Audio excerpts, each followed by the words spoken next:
right. Good morning. Happy Friday. It is September, which is crazy. I feel like we just started this series a month ago, but it's actually been 9 months. Um, this is our last Savory session for 2025, but we will be back in 2026. So, if anybody has any suggestions on things they want to see for the new year, things that we can, whether tips, resources, specific SIAC teams you want to hear from, feel free to put that in the chat, or send me an email. And then we can work on hopefully getting some of those folks to come for the 2026 Savory sessions. So, as always, we have to do the scope overview. So my name is I am the community outreach coordinator for the NASA Scope team. Um, we serve um, the NASA SIAC teams. We ourselves are considered a SIAC team, SMEs, so subject matter experts such as yourselves and early career scientists. The domain in which we serve is the Earth, space, science, and engineering education realm. And our practice is to create inspiring educational materials and experiences that are effective, true to science, and broaden participation for all ages. And of course, it can't be a savory session without a savory snack. So today our savory snack comes from Colombia, Havanas. Um, and so you can see on the photo on the left that they are little cheese. It's kind of like bread, but it's cheese inside. Super delicious.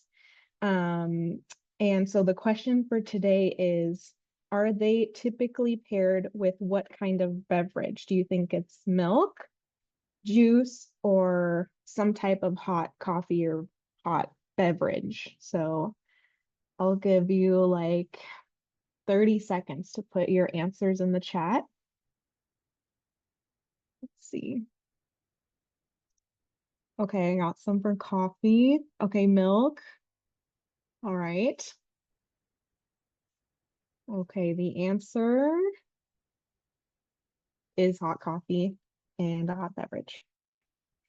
So there's actually the photo, but yeah, it's basically like a little um it's kind of like a biscuit sort of, but like fluffier and has cheese inside. It's really delicious. If you haven't tried it, please go ahead and try it because it's so good. Um, cool. So today we have Lauren, who is um part of the Challenger Center team, and she will be sharing actually, I should probably stop sharing so that way you can share, but she will be sharing some resources that they have, and the audience that they serve is primarily youth. Um, so they host a ton of different events for students in middle school and younger. So Lauren has been working closely with folks who are part of our Heliophysics Big Year series, and so yeah, they have like a ton of resources, so I will hand it off to Lauren. Thank you so much. Hi, everybody. Good afternoon. It's nice to see and meet you all. Thank you for the introduction. My name is Lauren Goff. I'm the Senior Program Director at the Challenger Center. I've been there for almost 5 years. It was February 2020 when I started. I'm a former fourth grade teacher, former museum educator. I've worked in software, instructional design, so I've kind of made different pathways through the education world. And so while at Challenger, my job is to oversee all of our program development. So as I'll show you in a few minutes, we have Challenger centers located all over the country. There's about 30 of us right now, a few more to come, hopefully. And so my job is to oversee the curriculum development process. So if you give me one moment, I will share my screen.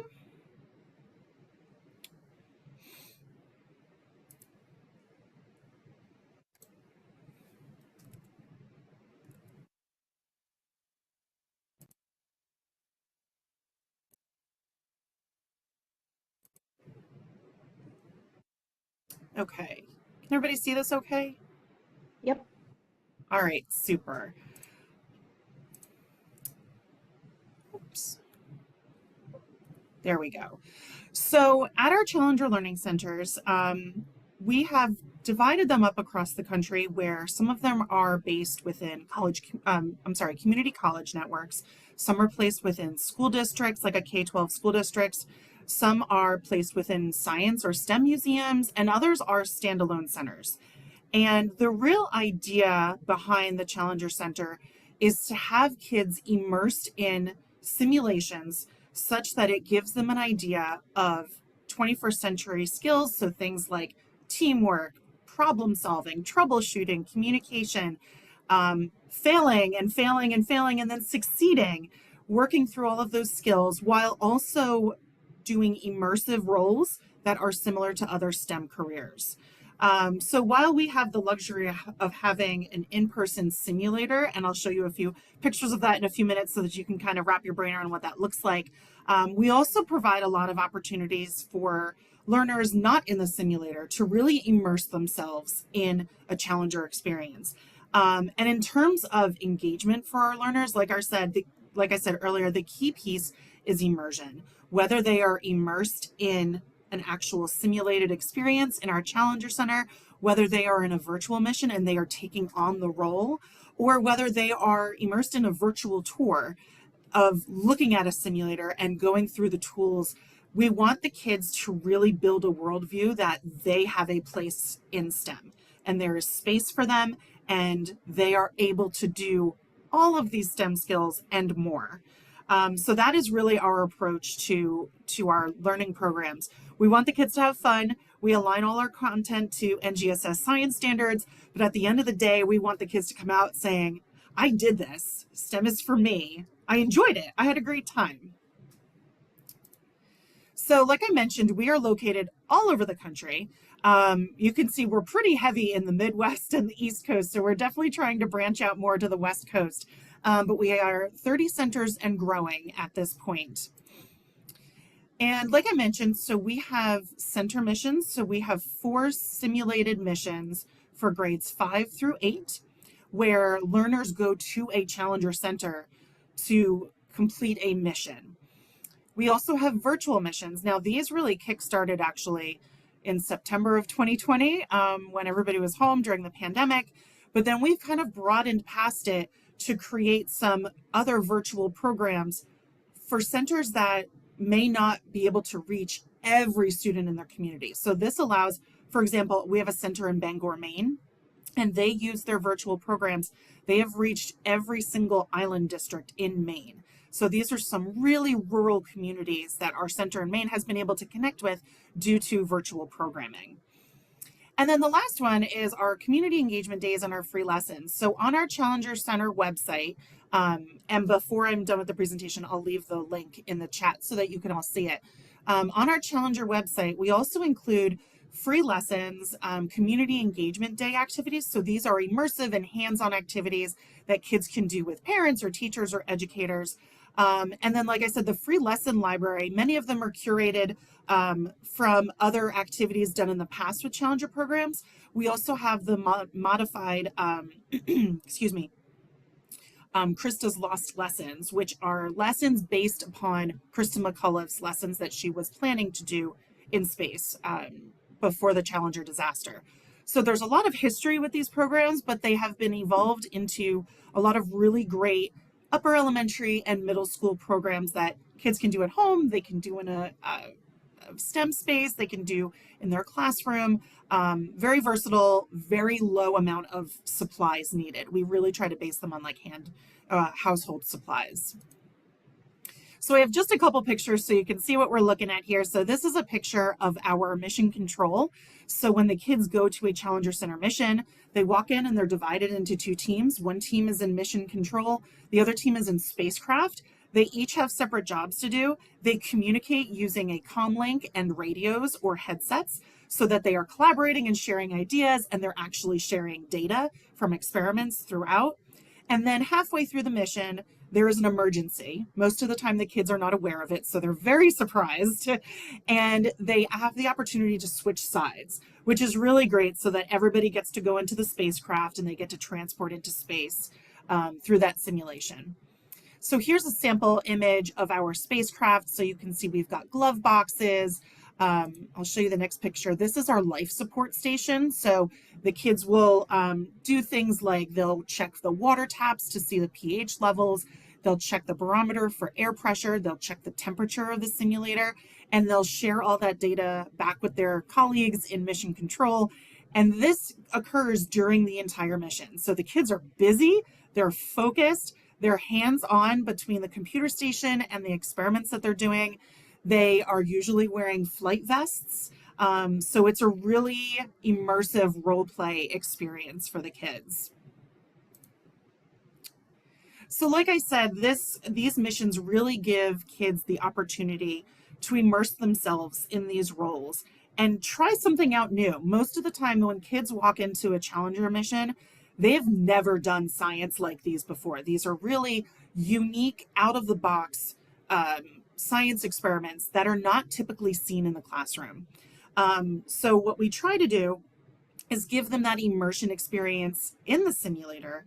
And then when they go back to their classroom, that's when their teachers step in with our free resources and enhance that whole experience for them of career connections and looking into STEM.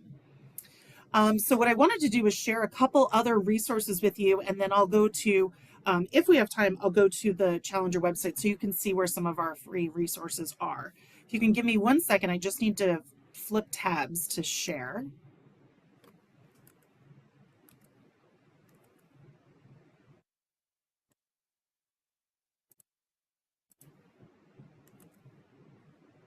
Okay, so this is our first one. So this is, I'll start from the top. So this is a document that all of our kids who start to prepare to go to the Challenger Center do in their classroom. And it's a student job application. And what we wanted to do was give the kids an opportunity to think about what they're interested in and how they want to experience their mission. So it's not necessarily what subject are you good at, what skill are you good at, it's what excites me, what interests me, or what do I want to learn more about. So the kids, with the help of their teacher, they complete an applicant profile, and I'll just kind of scroll through here slowly while I chat about it. So they talk about interests and hobbies. They are asked about what are their career goals, what do they want to be when they grow up, and then on the next page, they have the opportunity to read through all of the job descriptions and the responsibilities for each team. So there's 9 teams that participate in each Challenger mission. And on the next page, you'll see this gives them a job description of each team and then areas of interest. So for example, if you're looking at the biology team and you think, oh, I am really interested in environmental science, or I'm really interested in learning about ecosystems, maybe the biology team is the right team for you. For communication, leadership roles, the comm officer leads the entire mission in terms of communication. If that's kind of your vibe and that's the role that you're interested in, that's a great opportunity for the kids to be a part of that. So the kids take a lot of time really and kind of go through this and think about how do they want to spend their time? What do they want to learn more about? And then on the flip side, this gives teachers a really good insight into the areas of interest for kids that this may not come up in the classroom. And often we find that so many times teachers will bring their class to the Challenger Center and they will see a child flourish beyond measure in the simulator because it's such a unique environment, and they're not, those children are not given that opportunity in the classroom because it's just a different setting. So it's a really nice opportunity to give all kids access to exploring new content areas that maybe they were never exposed to before. The other piece that I wanted to share is actually in partnership with our friends at Infiniscope. And what we did here, and I'm going to share my screen again. So what we did here is a few years ago, Infiniscope created a product called Tour It, and it's a virtual tour platform. And as I mentioned, the Challenger learning experiences are simulated, they are very immersive. And while that can be really exciting for a lot of kids, it can be really overwhelming for some kids too. And we thought, what a great opportunity this might be for some kids who hear about the Challenger Center and think, oh, that's cool, but the flashing lights are going to be too overwhelming. The noise level is too overwhelming. I'll show you in a few I'll show you now actually. There's decontamination rooms with lasers and lights and smoke, and maybe that's just a little too much to do without being prepped for it. And so through the partnership with Infiniscope, we gave our Challenger centers the opportunity to create some virtual tours. And these tours allow the child to go through every single room with video to see what the mission is like, what sounds will they see, what flashing lights will they see, and then have a discussion with the teacher of, do I feel safe doing this? Do I feel comfortable doing this? And then they can talk more closely with the flight directors at the center. Just as like an anecdote, this tour here is from our center in Las Cruces, New Mexico, and they created this virtual tour. They shared it with a homeschool group, and initially about 10 out of the 13 kids said they did not want to go to the center. And then they watched the virtual tour. And after the virtual tour, all of the students said, I want to go. This is worth it. This is really cool. So when we think about immersion and what that looks like for different types of learners, this was a really nice stepping stone for learners who at the onset, immersion is just too much. And they needed some scaffolding and they needed some supports going into it. And so we were really thrilled when we heard that story from Las Cruces, because it's really the exact intent of what we wanted to do with these tours. And so the kids went, they had a great time. And then they were also able to share what they experienced with their families through looking at this virtual tour too. I'll pause here for a second before I go to the Challenger website. Does anybody have any questions?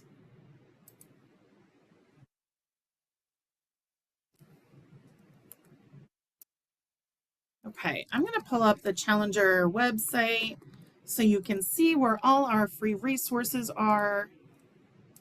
Let me share.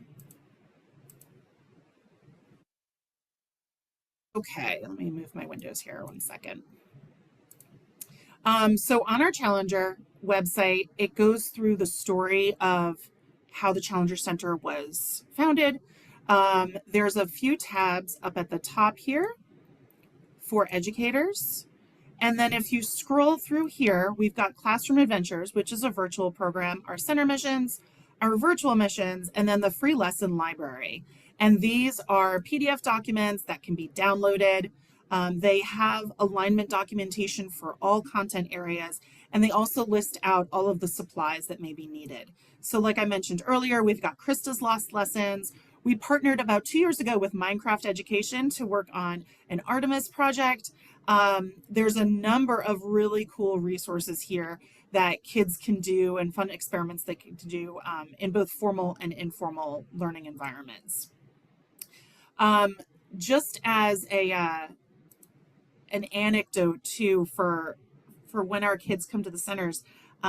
So a few years ago, I had an opportunity to go to our Challenger Learning Center in Colorado, and we watched a middle school class come in, and this 7th grade boy rolls in with his NASA sweatshirt, his NASA hat. This is his moment. He's so excited. And he was on the navigation team, and during the mission, he's using the flight stick. He's literally landing the rover. It's this moment for him. And I stood next to him to watch him, and he had beads of sweat coming down his face. He was so into it and so excited. And after that moment, he was beaming. He was so proud. And so I think it's one of the things that we love to share about Challenger and the resources that we have is that it does give kids that moment of, I can do it. This was hard. This was challenging. I worked really hard at it, but I did it. And in a world where there's so many things that are instant and fast and quick paced and moving, these experiences and these resources provide kids the time to practice troubleshooting and practice doing challenging things. And even if they're not successful that first time, they can see their progress.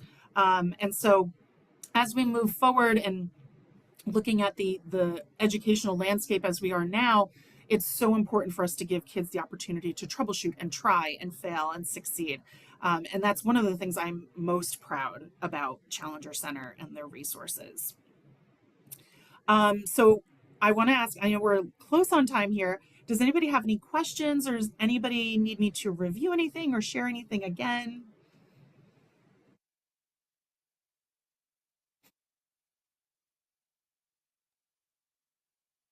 I have a question.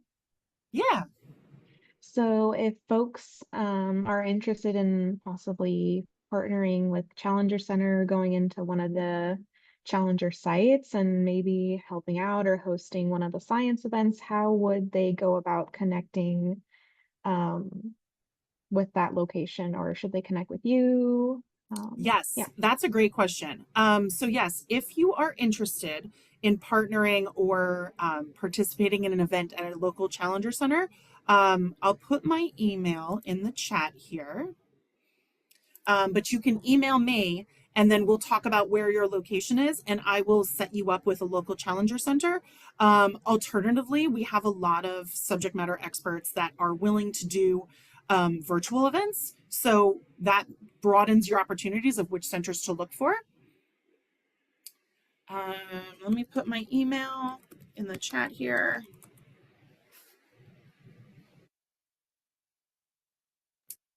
We do have a center in California, um, but we also have one in Seattle. We have one in Las Cruces, New Mexico, Colorado.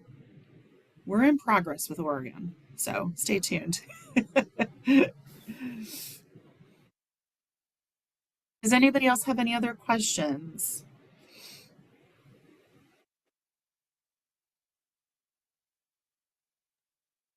So the process for connecting, for example, to this LA site would be, or a California site would be to email you and you could put them in contact with somebody who's at that local site. Yes, Okay. exactly. I'll put you in contact with them. I'll do a shared email so that you can all be on it. And then, yes, that would we could connect you.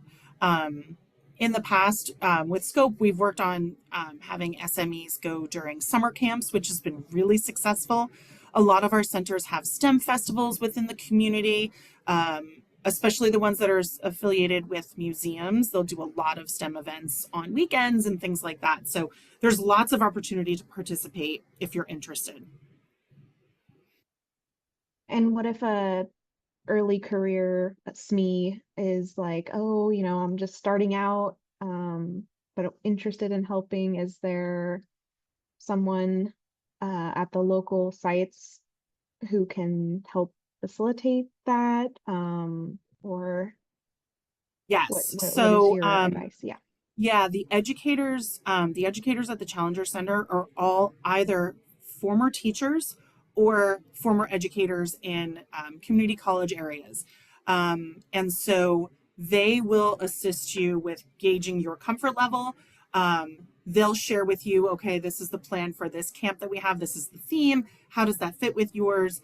They'll talk with you about what type of experience you're looking to do. Is it a hands-on sitting on the floor with fourth graders type of experiment, or is it more of like a presentation where you're showing images of your research or what have you? So they would be the ones to work with you and communicate on what you exactly would need to do and what you are comfortable doing. I will say, I truly believe this and mean this. They're all wonderful. They love having SMEs come to their centers because there's nothing cooler than having a scientist or an astronaut or a physicist or anybody in that field come in and say, this is what I do and you can do it too. Kids respond to that. It's so impactful. And so kids always enjoy it. We get lots of happy photos after all the events. Yes, this is true. Mm, just the photos that I've seen from the folks that we've connected with, I mean, they really, really enjoyed it. Yeah, So, yeah, they really okay. do. It means a Yeah, lot. Those are core memories for the kids. They really remember it. yeah. And I definitely encourage anybody who wants to participate in some of these, even if maybe you want to just go see one, like a STEM day in action, and then you can Mhm. decide. Um, yeah, Lauren can help you find some of the sites nearby that you could go and look at some of the stuff that they have going on. So Yeah, awesome. even some of our centers host adult events. So Mm, some of our centers actually have adult Valentine's Day missions where you come with a partner and so you're on cute. opposite teams. So depending upon your location, a lot of centers really try to reach out to the adults in the community too, because that fuels the conversation and gets them out there. So there's a lot of opportunity depending upon the area that you're in and the center. So I've always wanted to do a Valentine's Day mission. They sound like a lot of fun. So, I love that. Now I want to do one too. yeah, Well, hopefully if you can open the one in Oregon, I will be able to attend. So that would be that would be cool. awesome. Awesome. Well, thank you everyone so much for joining. Thank you, Lauren. And I think, yeah, Lauren put her email in the chat. So if you have any questions, feel free to email her or you can email me. Um, yeah, I just wanted to thank everyone so much for coming. Reminder, this is our last Savory session for 2025, but we will be back in 2026. Um, so if you have any ideas of things you want to see in 2026, feel free to email me and let me know what you'd like to see. So thank you everyone so much and have a happy Friday. Thank you. It was nice to see you all. Have a good weekend. Bye. Thanks.